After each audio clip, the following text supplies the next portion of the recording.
దూత media, power of news. Hi hello నమస్తే, welcome to దూత మీడియా. నేను మీ శ్రావ్య.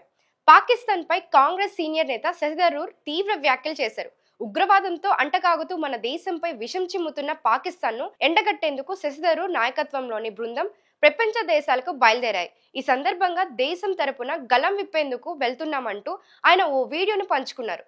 దీన్ని ఆయన ఎక్స్ వేదికలో పోస్ట్ చేశారు. I'm heading off to 5 countries leading an all-party delegation to Guyana, Panama, Colombia, Brazil, and the United States. And the reason we're going is to speak for the nation, to speak about this horrendous crisis we were subjected to, in which our country was attacked by terrorists in the cruelest possible way. We need to speak up with clarity and conviction for our country, for our response, and to give the world the message that we will not be silenced by terrorism. నేను Guyana, Panama, Colombia, Brazil, అమెరికాకు వెళ్లే అఖిలపక్ష బృందానికి నాయకత్వం వహిస్తున్నానంటూ తెలిపారు. దేశం తరపున గలం విప్పేందుకు వెళ్తున్నాం. ఉగ్రవాదులు పేటరేగిపోతుంటే భారత్ మౌనంగా ఉండదనే సందేశం ప్రపంచానికి ఇస్తామని తెలిపారు. ఇది మా బాధ్యత. వాస్తవానికి దూరంగా ఎలాంటి ప్రకటనలు చేయం. ప్రపంచంలో శాంతి, ప్రజాస్వామ్యం, స్వేచ్ఛకి తప్ప ద్వేషం, ఉగ్రవాదానికి చోటు లేదని భారత్ విశ్వసిస్తుంది. ఇది ప్రపంచానికి తెలియజేయడమే మా లక్ష్యం. జై హింద్ అని శశి థరూర్ పేర్కొన్నారు. And we don't want the world to look away either. We don't want indifference to triumph over the truth. It's a mission of peace. It's a mission of hope.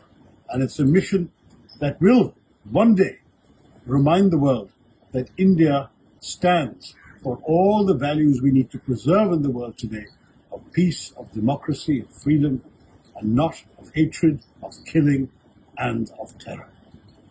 Jai Hind.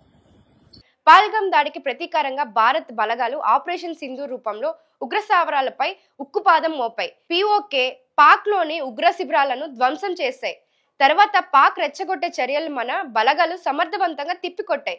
ఈ నేపథ్యంలోనే కేంద్రం పాక్ పై దౌత్య యుద్ధాన్ని ప్రారంభించింది. అందులో భాగంగా విదేశాలకు భారత్ ప్రతినిధి బృందాలను పంపేందుకు కేంద్ర ప్రభుత్వం చర్యలు తీసుకుంటున్న విషయం తెలిసిందే. మొత్తం 7 బృందాలను ఏర్పాటు చేయగా వాటిలో 3 బృందాలు ఇప్పటికే పలు దేశాలకు వెళ్లాయి.